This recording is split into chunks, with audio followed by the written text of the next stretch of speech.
오늘은 47과 섬기는 사람이 아름답다라는 주제를 가지고 배워볼 거예요. 먼저 핵심 구절 다 같이 읽어보고 시작할게요. 인자가 온 것은 섬김을 받으려 함이 아니라 도리어 섬기려 하고 자기 목숨을 많은 사람의 대속물로 주려 함이니라. 마태복음 20장 28절 말씀. 아멘. 그럼 우리 함께 열린 토로 넘어갈게요. 오늘은 섬김 게임을 해보겠어요. 가위바위보를 해서 이긴 사람이 왕이 되는 거예요. 왕관을 만든 후 왕에게 씌웁니다. 왕은 섬김 카드를 하나 뽑은 후 지시사항에 따라 섬기도록 하세요. 너무 장난스럽거나 건성으로 하지 않고 진심으로 섬기는 마음을 담아 하도록 해야 해요. 친구들 모두 참 잘해주었어요. 섬김 게임에서는 왕이 어떤 사람이었나요? 맞아요. 굳은 일을 하는 사람이었어요. 이 세상 나라에서는 왕이 다른 사람을 부리지만 하나님 나라의 왕은 다른 사람을 섬기는 왕이에요. 그렇다면 이 세상의 왕과 하나님 나라의 왕이 어떻게 다른지 말씀터를 통해 좀 더 알아보도록 해요. 세상 나라 지도자와 하나님 나라 지도자의 차이점은 무엇인가요? 보기에서 찾아보세요. 다 찾아보았나요? 첫 번째 그림은 왕관을 쓰고 있는 로마 황제의 모습과 그 권세 앞에 엎드려 절하는 사람들의 모습이에요. 두 번째 그림은 무릎을 꿇고 제자들의 발을 씻기는 예수님의 모습이에요. 보기에 나오는 단어들 가운데 세상 나라 지도자들의 특징은 명예, 권력, 인기, 높아짐, 명령, 자랑, 빼앗음, 꾸짖음이라면 하나님의 나라의 지도자의 특징은 섬김, 베품, 나눔, 함께함, 낮아짐, 축복, 돌봄이라고 할 수 있어요. 이 세상의 질서란 통치자들이 백성을 지배하고 높은 사람이 낮은 사람에게 권력을 휘둘러요. 그러나 하나님 나라에서 크게 되고 싶어하는 사람은 섬기는 사람이 되어야 하고 으뜸이 되고 싶어하는 사람은 종이 되어야 해요. 섬기고 봉사하는 사람이 높은 사람이고 으뜸이 된다는 거예요. 그런데 천국뿐만 아니라 이 세상도 그렇게 될 때 진짜 리더가 될 수 있어요. 그럼 다음으로 넘어가 볼게요. 예수님과 제자들 사이에 무슨 일이 있었던 걸까요? 반 친구 2명이 짝이 되어 성경 구절을 찾아보고 서로 상황을 설명해 보세요. 다 해보았나요? 그럼 선생님과 같이 보아요. 첫 번째 그림은 세베대의 아내가 자신의 아들 요한과 야고보를 데리고 예수님 앞에 나와서 절하는 모습이에요. 그리고 두 번째 그림은 요한과 야고보의 어머니가 예수님께 간청했어요.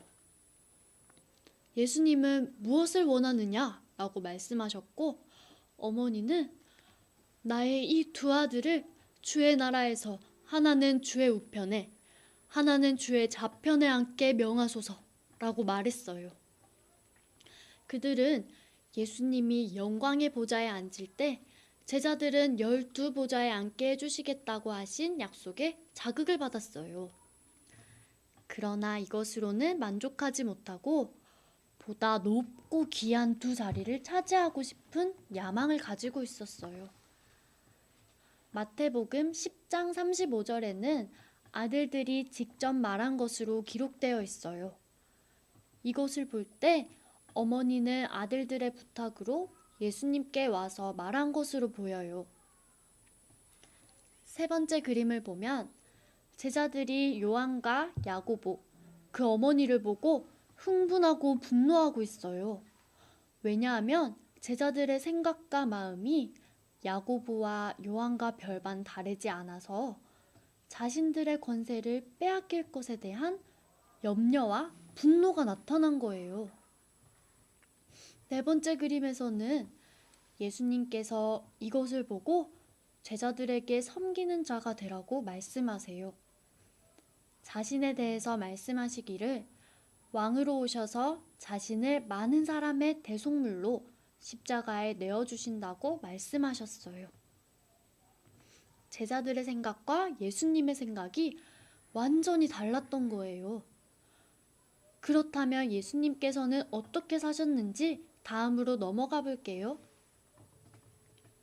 예수님은 하나님 나라의 왕이셨지만 섬김의 모습을 보이셨어요. 왜냐하면 하나님 나라는 섬기는 사람이 왕이 되는 곳이기 때문이에요.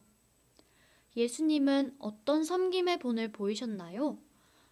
보기에서 그림과 맞는 것을 찾아보세요.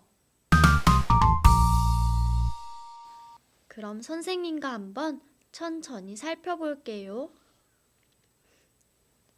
첫 번째 그림은 말구유 안에 아기 예수님이세요. 하나님이신 예수님은 이 땅에 사람으로 오셨으며 유대 땅 베들레헴 마구간에서 태어나셨어요. 보기에선 어떤 것이 알맞을까요? 네, 맞아요. 성육신이에요. 두 번째 그림은 들판에서 주무시는 예수님과 제자들이에요. 예수님은 제자들과 함께 들판의 이삭으로 끼니를 해결해야 할 때도 있었답니다. 보기에선 어떤 것이 알맞을까요? 네, 맞아요. 가난이에요. 세 번째 그림은 제자들의 발을 씻기시는 예수님이에요. 왕이신 예수님은 종처럼 제자들의 발을 씻기심으로 겸손의 본을 보여주셨어요. 보기에서는 어떤 것이 맞을까요? 네, 맞아요. 종이에요. 네 번째 그림에서는 십자가에 달려 죽으신 예수님이세요. 예수님은 우리를 구원하시기 위해 자신을 대속물로 내어주셨고 십자가에 못 박혀 죽으셨어요. 보기에서는 어떤 것이 알맞을까요? 네, 맞아요. 십자가예요. 그럼 3토로 넘어갈게요. 예수님은 하나님 나라의 왕이지만 이 세상에서 온갖 어려움을 당하셨어요. 다른 사람을 섬기기 위해서 그렇게 하셨던 거예요. 마지막에는 목숨까지 버리시면서 우리를 섬겨주셨어요. 하지만 하나님께서 예수님을 높이 드셔서 하나님 나라의 왕이 되도록 해주셨어요. 종처럼 섬기는 사람이 하나님 나라뿐만 아니라 이 세상의 지도자가 될 수 있어요. 그렇다면 친구들도 섬김의 본을 보이신 예수님처럼 섬기는 제자가 되어보아요. 다음과 같은 상황 속에서 어떻게 섬길 수 있을까요? 첫 번째 상황은 예배를 드리고 난 후 교회 예배실이 많이 어지럽혀져 있어요. 주보도 떨어져 있고 먹다 남은 간식도 지저분하게 놓여 있어요. 그런데 아무도 청소할 사람이 없네요. 어떻게 하면 좋을까요? 두 번째 그림은 밤늦게까지 일하시느라 주말이 되면 많이 피곤해하시는 아빠가 소파에 앉아 계시네요. 식사 준비로 바쁘게 움직이시는 엄마. 어떻게 하면 가족을 섬길 수 있을까요? 세 번째로 가난해서 학교 급식을 못 먹는 친구가 반 아이들에게 왕따를 당하고 있어요. 나는 어떻게 하면 좋을까요? 마지막으로 이웃집에 다리가 불편한 장애우가 있어요. 그런데 그 친구가 병원에 치료받으러 갈 때 데려다 줄 도우미가 없어요. 나는 어떻게 하면 그 친구를 섬길 수 있을까요? 오늘 배운 것 잘 기억하고 다음 시간에 만나요. 그럼 선생님이 기도하고 마칠게요. 하나님 아버지, 오늘은 친구들과 함께 섬김에 대해 배웠습니다. 하나님의 아들 예수님께서 우리에게 섬김을 보이셨던 것처럼 우리도 예수님처럼 섬기는 제자가 되게 해주세요. 예수님의 이름으로 기도드립니다. 아멘. 친구들, 다음에 만나요. 안녕!